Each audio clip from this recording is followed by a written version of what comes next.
안녕하세요. 시작하겠습니다. 오늘은 이제 프로그램 디자인 중에 하나인 이 MVP 패턴에 대해서 얘기를 할 거고요. 이제 MVP 패턴이라고 하면은 우리가 이제 클래스를 사용하는 이제 객체 지향이죠. 예, OOP 쪽에다가 많이 보이는 이 패턴인데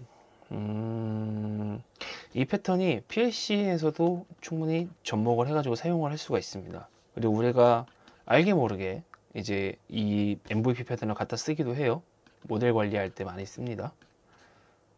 이제 많이 만드신 분들은 이런 방법을 쓰고 있다고 말씀하실 수도 있고, 그리고 또 어떤 분들은 봤던 것 같은데라고 얘기하실 수도 있어요. 근데 충분히 PLC에서 가능한 내용들이니까 우선은 MVP 패턴에 대해서 설명을 하고, 그 다음에 이제 PLC랑 뭐가 유사한지 얘기를 해보도록 할게요.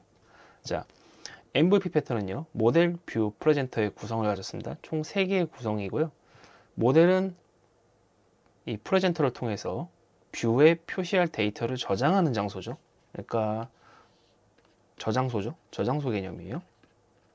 그리고 프레젠터는 뷰와 모델의 중계기 역할을 하는 디바이스라고 되어 있었는데, 이게 꼭 디바이스는 아니고요. 하나의 인스턴스, 객체로 보셔도 돼요.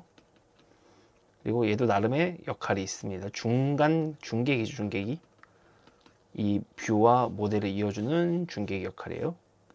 그리고 뷰는 프레젠터를 통해서 모델에서 가져온 데이터를 표시하거나 모델에 저장할 데이터를 입력하는 디바이스입니다. 이거는 유저 인터페이스죠. 장치예요. 사람이 여기서 뭔가 액션을 취해야지만 진행을 할 수도 있는 게 뷰가 역할입니다. 그러면은 MVP 패턴, 그래서 보면은 모델은 저장소죠. 모델은 저장소 개념이고, 뷰는 사용자 인터페이스, 유저 인터페이스를 담당하고, 프레젠터는 이 뷰와 모델 사이에서 이제 뷰가 요청한 내용을 모델한테 말하고 요청하고, 그리고 모델이 요청에 대한 답변을 받으면은 그 답변을 다시 뷰한테 넘겨주는 역할을 하고 있습니다. 그러면 이제 이 패턴을 보면은 이제 눈치 빠르신 분들은 아실 것 같은데, 이 패턴의 가장 큰 장점이 뭐냐면요, 독립성이죠. 왜 독립성이에요? 뷰는 프레젠터를 통해서 모델에 접근할 수 있고요. 반대로 모델은 프레젠터를 통해서 뷰에만 접근할 수가 있어요. 그래서 이 각자 자기의 역할에 충실합니다. UI 역할인 뷰, 중계기 역할인 프레젠트, 저장소 역할인 모델. 뷰가 직접 모델한테 얘기를 해서 뭘 가져올 수도 없고요. 모델이 직접 프레젠터나 뷰한테 어떠한 뭐 이제 표시되는 데이터를 바꿔라, 이런 걸 할 수 없어요. 각자 자기의 역할들이 충실한 친구예요. 그래서 이 각자의 역할들을 시행할 수 있는 게 이 MVP 패턴의 가장 큰 장점이고, 이렇게 만듦으로써 좀 더 우리가 개발 및 관리가 용이하다는 장점이 있습니다. 그러면 이제 이 패턴이 PLC에서 어떻게 사용되는지 한번 보도록 할게요. 자, PLC에서 보시면은 나머지 내용은 똑같습니다. 모델뷰 프레젠트라고 되어 있는데, 이제 여기서 어떻게 바뀌느냐, PLC 개념에서 보자면 HMI, 그리고 프레젠터, 마지막으로 CPU입니다. 멜색에서는 ZR 영역이 가깝겠죠. 파일 레지스터 영역이요. 파일 레지스터 영역의 ZR. 프레젠터는 중간 역할을 하겠죠. 그리고 HMI는 사용자가 뭔가 눌러가지고 동작을 실행할 거예요. 예를 들면 이런 게 있죠.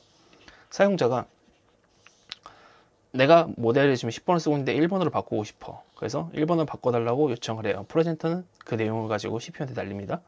1번 모델 데이터를 달라고요. 그럼 CPU는 1번 모델 데이터를 돌려줘요.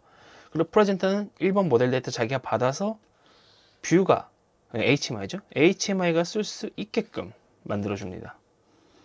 자, 이렇게만 들으시면 사실 이제 좀 긴가민가 하죠. 내용만 듣기에는. 그래서 한번 실제 프로그램을 가지고 얘기를 해보도록 하겠습니다.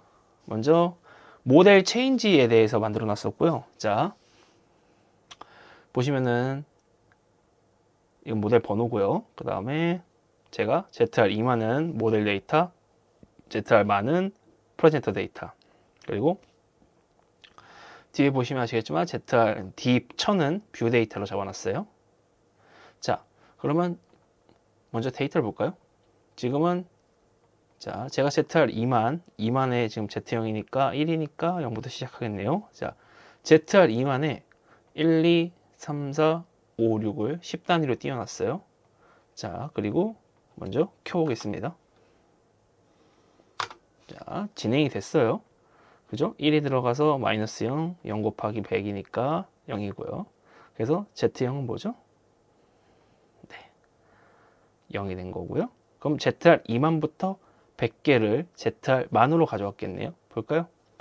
ZR 2만부터 100개라고 했지만 여기서는 제가 딱 여기까지만 데이터 썼습니다. 그래서 1, 2, 3, 4, 5, 6인데 자, 데이터 어떻게 했죠? 자, 모델에 있는 1, 2, 3, 4, 5, 6을 프레젠터에 있는 1, 2, 3, 4, 5, 6 옮겼습니다. 동일한 내용이죠. 모델에 있는 것을 프레젠터로 옮긴 거예요. 지금은. 그죠? 그래서 모델의 데이터를 프레젠터로 옮겼고요. 자, 이 M1000이 이제 얘기하는 뷰의 역할을 하겠죠. HMI 역할. 자, 그럼 중간에 보시면 모델 체인지 리프레시라는 서브루틴을 보겠습니다. 서브루틴을 보면 뭘 할 수가 있냐면요. 자, 여기가 제일 중요한 포인트예요.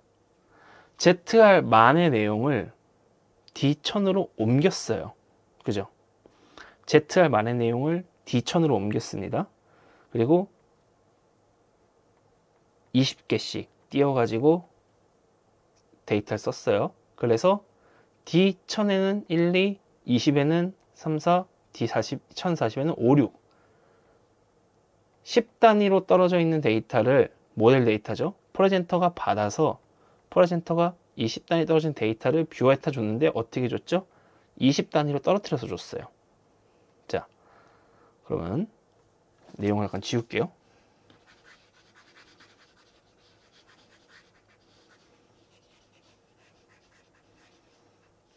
자, ZR 여기 아니죠. CPU는 ZR 2만이에요. 그리고 프레젠터는 ZR 만입니다. 그리고 HMI는 D1000이에요. 지금 이렇게 각각 디바이스를 배정해 가지고요. 모델 변경을 요청했을 때 프레젠터는 지금 어떻게 해요? ZR만에는 아무런 역할도 하고 있지 않아요. CPU한테 요청을 합니다. 모델 1번이었죠? 1번 모델 데이터를 달라고요. 그러면 CPU는 ZR 2만부터 100개까지죠. 100개까지 1번 데이터를 프레젠터한테 줘요. 그럼 프레젠터는 뭐예요? ZR 만부터 ZR 100개죠. ZR 만부터 100개를 가지고 있겠죠. 그리고 이걸 어떻게 해요? 프레젠터는 HMI한테 넘겨줘요. 근데 어떻게 넘겨줘요? HMI가 딱 필요한 만큼. D1000이면은 20개 단위로 받고 싶다 하면 딱 20개 단위로 주고 10개 단위면 단 10개 단위로 바꿔서 줘야겠죠.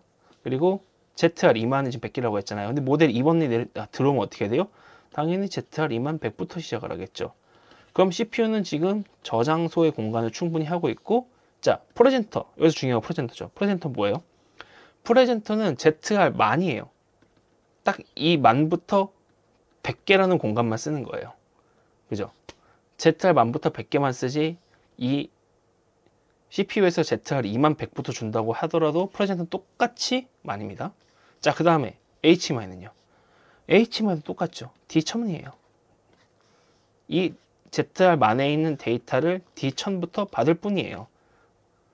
지금은 제가 이제 간략히 쓰기 위해서 20개 단위로 띄엄띄엄 줬는데, 자, 그럼 어떻게 돼요? 어쨌든 이 100개의 데이터를 D1000한테요. D1000부터 뭐 20개씩 줄 수도 있고, 20개씩 띄워서요.